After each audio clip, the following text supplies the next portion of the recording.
Olá, galera. A gente vai falar hoje de um tema importante que ele faz parte da bioeletrogênese. Nós vamos falar hoje, do potencial de membrana em repouso, tá certo? E aí a gente vai rever alguns conceitos que a gente já tinha trabalhado em outros vídeos, inclusive da bomba de sódio e potássio, que ela é bastante importante para que esse mecanismo aconteça, certo? Então vamos lá. Primeira coisa, o que seria esse potencial de membrana em repouso? Potencial de membrana em repouso é a força que é exercida nas membranas do nosso corpo, contrária ao movimento dos íons, a favor do seu gradiente de concentração. Por que a gente precisa estudar isso? Porque para a gente conhecer o potencial de ação, que é ele que determina o funcionamento dos nervos, que determina o funcionamento dos músculos, ou de uma glândula quando secreta qualquer substância, como um hormônio, a gente precisa primeiro entender o potencial de membrana em repouso. Então vamos lá, vamos entender como é que ele funciona. Primeira coisa, a gente lembra, a gente já discutiu aqui em outras aulas, que a composição iônica do nosso corpo ela é diferente. Então vamos relembrar aqui. Vamos lá. Eu tenho aqui esses íons. Eu tenho o íon potássio, que ele tem alta concentração dentro da célula.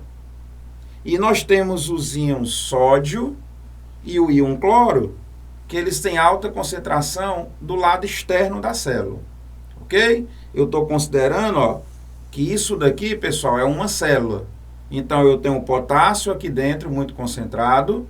Eu tenho sódio, eu tenho cloro aqui fora. Isso daqui representa a bomba de sódio e potássio, que eu vou já explicar para a gente entender isso daí. Mas a primeira coisa que a gente precisa saber é que o seguinte, a composição iônica é diferente. E sobre esses íons são exercidas duas forças. A primeira é essa daqui, representada em difusão, que é o que faz com que o cloro ele tenha uma tendência a entrar na célula, de um local que ele está mais concentrado para um local que ele está menos concentrado. Se vocês lembrarem lá da aula de transporte transmembranar, isso daqui é uma difusão simples, a favor do seu gradiente de concentração. Então, olha lá, o cloro, ele tende a entrar, de onde ele tem mais para onde ele tem menos. O sódio também ele tende a entrar, de onde ele tem mais para onde ele tem menos. E o potássio, ele tende a sair, aonde? No local que ele está mais concentrado para o local onde ele está menos concentrado. Então, a tendência dele natural é sair da célula. Como no nosso corpo existe um equilíbrio de cargas, e o cloro tem carga negativa, então para cada cargazinha negativa ele tem um par positivo. O potássio ele é positivo, então para cada positivo dele ele tem um par negativo.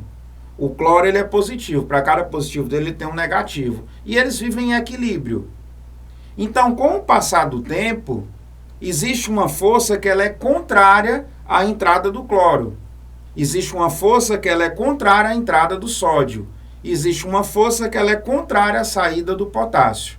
Como é que eu chamo essa força? É o potencial elétrico. Então eu tenho uma força de difusão e uma força elétrica. É como um cabo de guerra.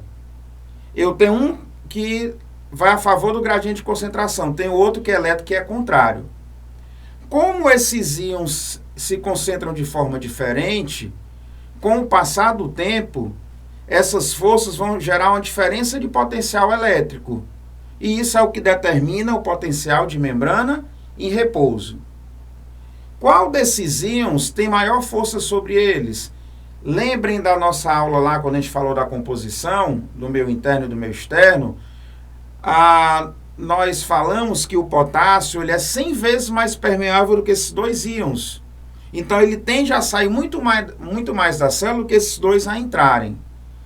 Então, a força que é exercida contrária à saída do potássio é muito maior do que aquela que é exercida contrária à entrada do sódio e do cloro. Então, essas diferenças de forças, que é uma força elétrica, vai determinar o potencial de membrana em repouso. Aí você poderia perguntar, professor, por que com o passar do tempo, esses íons eles não se equilibram? principalmente o sódio e o potássio. Aí nós vamos relembrar, pessoal, disso daqui, ó, a bomba de sódio e potássio, que ela está representada aqui em maior. O que é que acontece com a bomba de sódio e potássio? É um transporte ativo primário, né? Vamos lembrar a característica dela, que gasta o ATP de forma direta.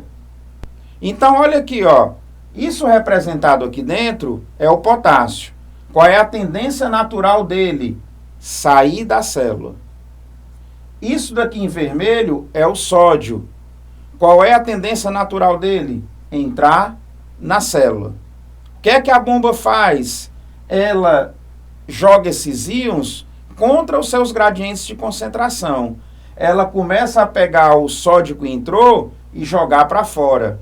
Ela começa a pegar esse potássio que saiu e jogar para dentro. Em que proporção? Para cada 3 sódios que ela joga para fora, ela devolve 2 potássios para dentro. Isso daí faz com que a nossa distribuição iônica ela não se equilibre. E aí eu mantenho o meu potencial de membrana em repouso. Tá certo? Isso vai ser importante para a nossa próxima aula. Qual é o tema da nossa próxima aula? É o potencial de ação.